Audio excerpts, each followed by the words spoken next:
With Chris Jones, he makes all the difference in the world, and without him, it's basically the Kansas City Chiefs' biggest weakness against the Lions' biggest strength.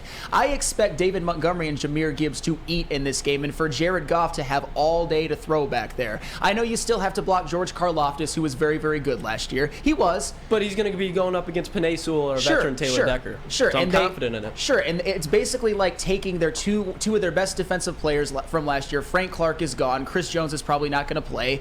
This is the Lions' game to win, and at this point, I would be borderline disappointed if they don't because of how freaking valuable Chris Jones is. The man is a Hall of Famer. He's a superstar right now. Think about what you're already able to do with this offensive line, Lucas, and like dictate the game in general. And now you miss a guy, or they're not going to have a guy in Chris Jones. Run the football.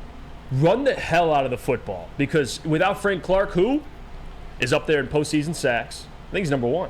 I don't think he's one, but he's like best. He's like up there, regardless. Yes, he's up there. You lose him in the offseason. He actually joins the same division, joins the Broncos. Yeah. And then you don't have Chris Jones week one. This offensive line against the Chiefs' defensive line got a whole lot easier. And not even that. The thing that is kind of, I think Chris Jones is honestly the glue of the Chiefs. Obviously, Patrick Mahomes is the best player in the NFL and on that team. But as far as what holds that team together, it's absolutely Chris Jones. For all the points you guys just said.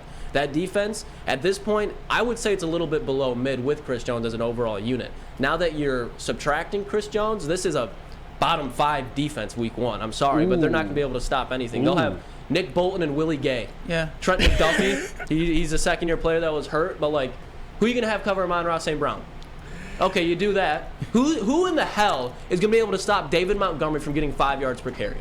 There's not going to be one. You're going to have Jonah Jackson, Big V going up the second level, bodying the linebackers. I think David Montgomery is going to have a huge game. I think the fact that he's going to have a huge game, the Lions are going to be running the ball. What does that do? Keep Patrick Mahomes and Travis Kelce off the field. Yep. And another thing that we're not even thinking about is the Chiefs. They don't have Eric Bieniemy anymore. So this is the first week and a new offense with new players. So Lions, it seems like everything's clicking in Detroit right now.